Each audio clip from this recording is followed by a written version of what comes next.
Hello friends, आप सभी लोग कैसे हैं। आशा करती हूँ कि हमारी माता रानी की कृपा से आप सभी लोग अच्छे होंगे, स्वस्थ होंगे, मस्त होंगे। तो आज हम आप सभी को नवरात्रि की ढेरों सारी शुभकामनाएं देती हूँ मित्रों। तो आप सभी हमारे वीडियो पर बिना क्लिक किए हुए बने रहिए ताकि आप सभी को नवरात्रि की पूरी विधि समझ में आए। तो चलिए वीडियो को शुरू करते हैं। तो सबसे पहले हम यही बताएंगे मित्रों कि 2024 में नवरात्रि किस दिन पड़ रही है और किस तारीख को हमें माता रानी का त्यौहार मनाना है। तो चलिए वीडियो को शुरू करते हैं।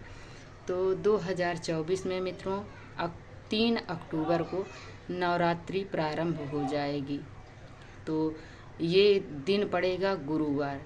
उस दिन हमें सुबह जल्दी से जल्दी उठना चाहिए और अपने नित्य कर्मों से निवृत्त होने के उपरांत हमें जल्दी से स्नान करना चाहिए। स्नान करने के बाद हमें स्वच्छ वस्त्र धारण करना चाहिए और फिर इसके बाद हमें अपने घर में आएँ और माता रानी को आप एक चौकी सजाएं। तो सबसे पहले जहाँ पर हमें चौकी लगाना है, गंगा जल से हमें छिड़काव करना है। यदि कच्ची ज़मीन है तो हमें गाय के गोबर से लीप लेना है। कच्ची ज़मीन नहीं है तो हमें गंगा जल से छिड़काव करके हमें अच्छे से स्वच्छ कर लेना है। फिर वहाँ पर आप चाहें तो आप फर्श पे चौकी लगा सकते हैं, नहीं आप एक पाटा लें, उस पर आप लाल रंग का वस्त्र बिछाएं। उस पर बिछाने के बाद हमें चावल का आसन देते हुए हमें माता रानी को विराजमान करना है और विराजमान करने के बाद फिर हमें कलश देवता को विराजमान करना है। तो फिर हम चाहे तो आप बालू या जौ डालकर भी कलश स्थापना कर सकते हैं, नहीं तो आप चावल का आसन देकर वहाँ पर आप कलश की स्थापना कर सकते हैं। तो सबसे पहले हम कलश की स्थापना करें चावल का आसन देकर। फिर आप एक लोटा लें, लोटे में लाल रंग का स्वास्तिक बनाएं। स्वास्तिक बनाकर आप उसे अच्छे से टेक दें हल्दी और कुमकुम से बनाने के बाद। और फिर लोटे में हमें कंठ में मौली बांध लेना है। मौली बांधने के बाद हमें लोटे के अंदर सिक्का, सुपारी, लौंग, पुष्प, अक्षत, जल और ये लौंग, ये 5 चीज़ें हमें कलश के अंदर डाल देना है। लोटे के अंदर हल्दी की गांठ डालने के बाद हमें 5 पल्लव लगानी है। पल्लव पे हमें चाहे तो आम का पत्ता मिल जाए तो आम का पत्ता ले लीजिए, नहीं तो अशोका का पत्ता लेकर आप उसमें हल्दी कुमकुम से अच्छे से टीक दें। देख सकते हैं मित्रों हमने यहाँ पर अच्छे से टीका है।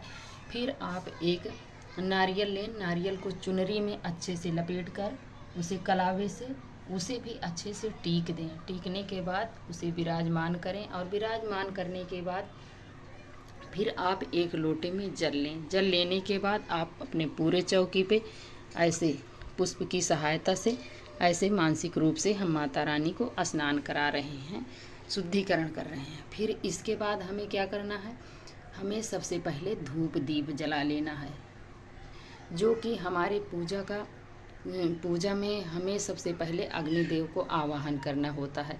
तो हम दीपक जला लेंगे। फिर इसके बाद हमें माता रानी को वस्त्र स्वरूप हमें चुनरी ओढ़ाना है। यदि आपके पास चुनरी है तो चुनरी ओढ़ाएं, नहीं है तो आप कलावा समर्पित करें।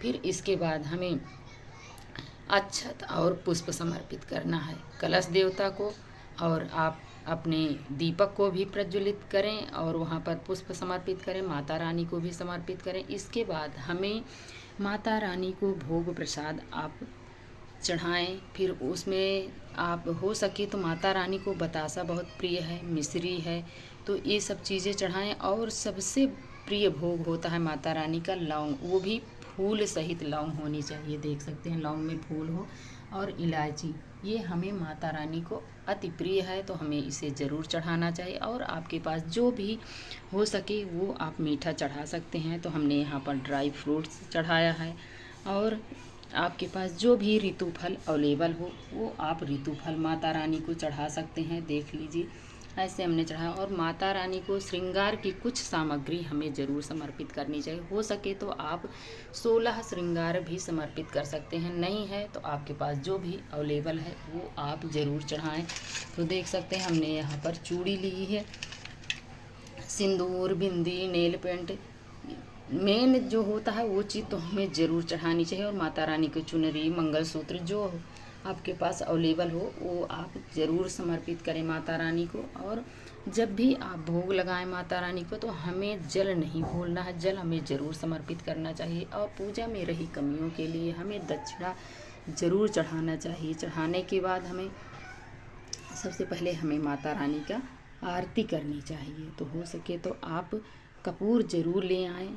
माता रानी की पूजन में कपूर से आप माता रानी को रिझाएँ, आरती करें उनका। आरती करने के बाद यदि नहीं है तो आप जो दीपक जलाए हैं पूजा में उसी दीपक को उठाकर आप उससे आरती कर सकते हैं, कोई परेशानी नहीं है।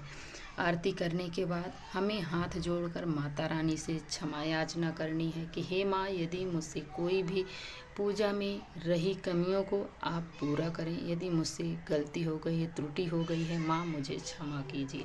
माँ इतनी करुणामय हैं मित्रों की वो ज़रूर क्षमा करेंगी। ऐसे ही सरल तरीके से हमें माता रानी का पूजन करना है और उन्हें रिझाना है। हो सके तो आप मंदिर को बढ़िया से सजा लें।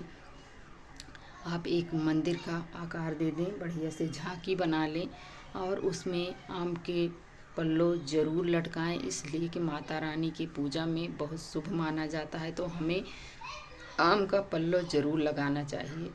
ऐसे ही हमारी माता रानी को सुबह शाम हमें आरती करना चाहिए और दिन में हमें जागरण करना चाहिए, सोना नहीं चाहिए इसमें।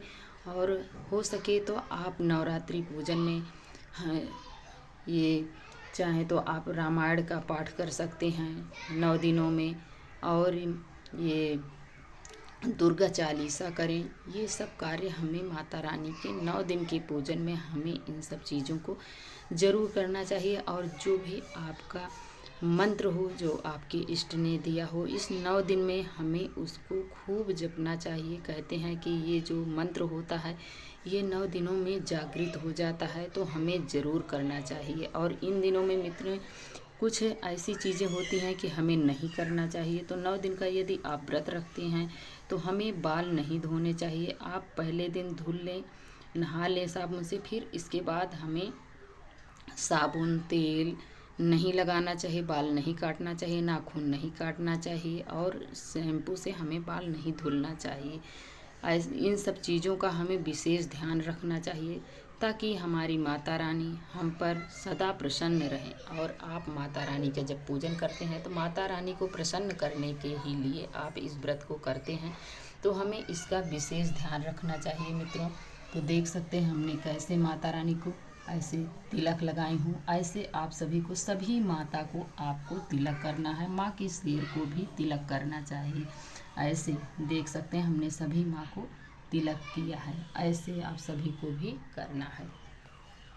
और देख लीजिए ऐसे बहुत सरल तरीके से हमने करके दिखाया मित्रों। तो ये वीडियो आप सभी को यदि थोड़ी भी अच्छी लगी हो तो हमें लाइक और सब्सक्राइब करना ना भूलें, बेल आइकन को ज़रूर प्रेस कर दें मित्रों। एक लाइक से हमें बहुत ही प्रेरणा मिलती है, बहुत हिम्मत मिलती है। तो हमें प्लीज़ हमें लाइक कीजिए और बेल आइकन को प्रेस कर दीजिए। और वीडियो देखने के लिए आप सभी को बहुत बहुत धन्यवाद मित्रों। राधे राधे, जय श्री कृष्णा, जय माता रानी की जय।